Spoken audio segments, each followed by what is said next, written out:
So here we are on day 2 of our launch to the release of the big platform next year. So yeah, basically I'm using this car for the phone holder here, just like everybody does. And I'm just hoping it doesn't fall off. But so far so good.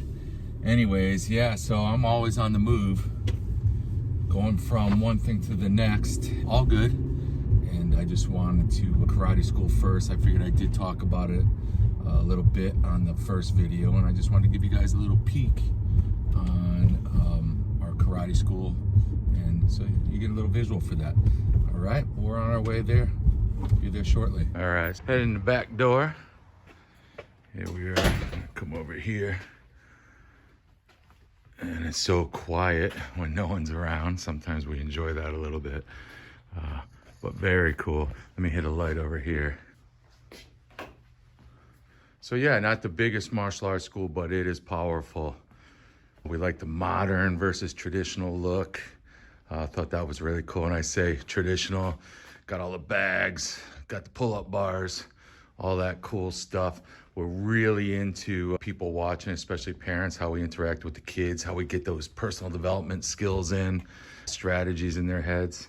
But yeah, very cool, really nice. We really love our school. A little bit of the pro shop here. Yeah, there we go, yin yang balance. We have the discipline, the structure of the Orient, so to speak, but at the same time, the modern methods of motivation. You get people pumped up, fired up, crank that music when we're doing drills. When people come walking in, this is what they see. So, very cool looking school. I'll get a view over here real quick. Yep, and then the view of the training area. Nice. I just want to take one more sneak peek because you know what? We don't create anything awesome without support, without help. Oh, our motivational wall. If you're having a tough day, just read that 10 times to yourself. You'll feel better. And then coming down here, some of the things we've done. Oh, I got to play with some NFL guys, some hands, teaching them some hands in close combat, so to speak. Some cool things here. There's me doing a picture from one of my tests there, using those big ass knives. And then really cool, some of my instructors, William Chung, one of Bruce Lee's classmates, and actually one of his senior instructors under Ip Man, good old Chuck, and some of my other Kempo instructors who've helped me over the last 35 years. So, all right, cool. Here's the school. Drop off a few things, and then we got to head out to meet my dad. All right, back in the car, back on the road, heading to go meet my dad for breakfast. So every Wednesday morning for the last probably 5-6 years, we just came up with this thing, and my dad and I meet for breakfast. And it's just one of those things. You got to make the time because you don't know what's going to happen. So you make the time, spend it with the people that you care about, and it's pretty awesome, and I look forward to it. I know my dad looks forward to it. We probably missed a handful over the last few years, so very cool. We're on our way there, so I figured I could just fill you in on what I got planned for today on our strategy to launch this monster, which is going to be so cool. But you know what, it's weird. It's when you do something, especially when you set big goals like that. That's a 10xer, right? When you set big goals like that, it's scary. And I think there's a lot of people that have some awesome ideas. And when they help other people, it's even better. But they have awesome ideas, and they get nervous, they get scared, and procrastinate, and they just never pull the trigger on it and get it going. I think my training in the martial arts the last 35 years definitely teaches you to face uncomfortable situations, physically, mentally, performing in front of people. And then what I got tomorrow morning, which is going to be our first official Coolest Boss Ever workshop with the local community, business leaders, business owners in our community. And leading up to the launch 3-4 months from now, we're going to keep sharpening the edge on that axe, keep sharpening it, do the presentations. Yeah, they're scary at first, but that's a good thing. If you're a little nervous about doing a presentation or whatever you got to do, speak in front of people or perform, it just means that you care if you're nervous. And as long as you prepare yourself and you put in the effort and there's nothing more you can do, you say to yourself, hey, look, I did my best. You just go for it. A lot of times, and once again, I learned this, and this is, I think, really powerful, is you just got to stay focused on what you want.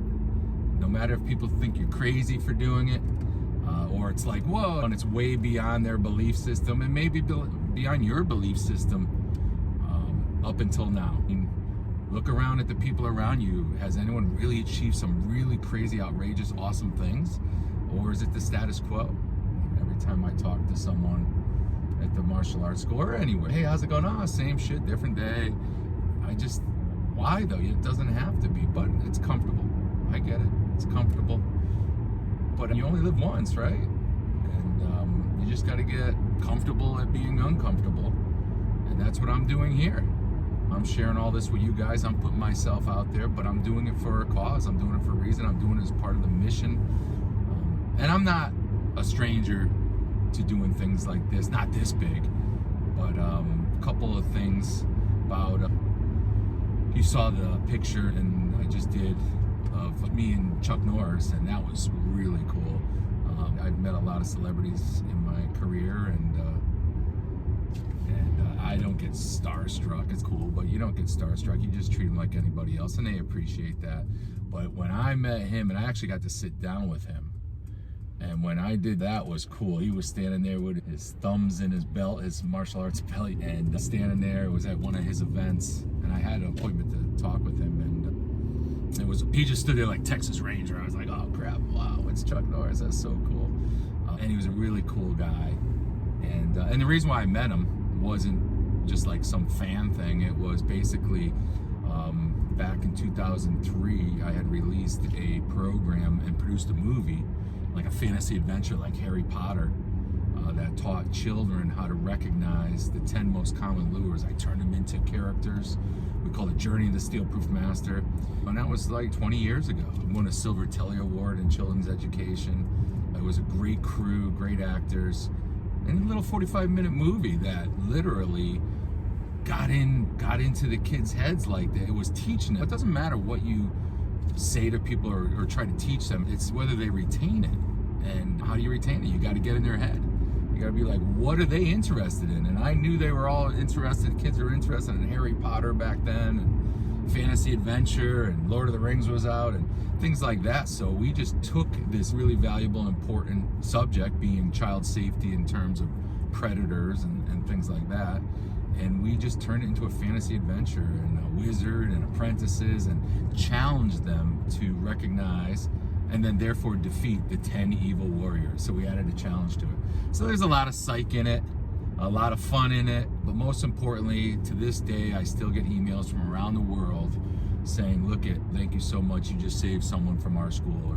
And it is in martial arts schools all around the world. It's in children's organizations all around the world, and people's homes where they got the video and play it for their kids. It's almost self-teaching. And it's so important, especially I guess nowadays more than ever. And then I also did some for women's empowerment called Hands Off, Ladies Empowerment, Hands Off. You know, the Me Too movement was huge. And I just have this thing about helping. I just want to and need to protect people that can't protect themselves, and women and children first. And did all these women events, didn't get paid for any of them, didn't want to. I had them donate to one of the biggest domestic abuse support organizations in our state, and it feels great. Yeah, I think what's happening now really led up to where I am now, and it just feels so good to help other people, and they appreciate it. And if more of us did more of these things, you know, there'd be a lot of positivity in the world. So that's the way I look at it. So anyway, so tomorrow morning, I got that first event. I got to get some things ready. We got the Cool Boss Factor quiz evaluation sheets. I got to get ready for all the participants so they can get more of a self-awareness of where they're at in terms of leadership skills. So when you have awareness, then you can fix stuff. But if you don't think you have any weaknesses, you're just going to keep doing the same thing over and over. And once again, you got to get in the head of the people you're talking to, who you're trying to help or guide or lead. So I got to get those ready, some of the cool other stuff ready, and get there early. It's at a cool little cafe. But I'm excited for it because I know what it does. It's not about me. It's about what we're doing here. And if I can get, I say if, when, because I'll get them. when I get these leaders that show up for this event, I get them on board. That's the beginning of our building of our army. And all of you watching these videos, I want you to feel that you're a part of it too. Comment, below if anything resonated with you, what I'm talking about throughout these videos. I'd love to hear it. And, and hopefully it inspires you and motivates you to do awesome things for other people and then therefore yourself and your family. So that being said, I'm gonna hit up breakfast with my dad, and then after that, start getting ready for that event tomorrow. Very cool beginning to our movement, to our mission. So I hope to catch you then. See you.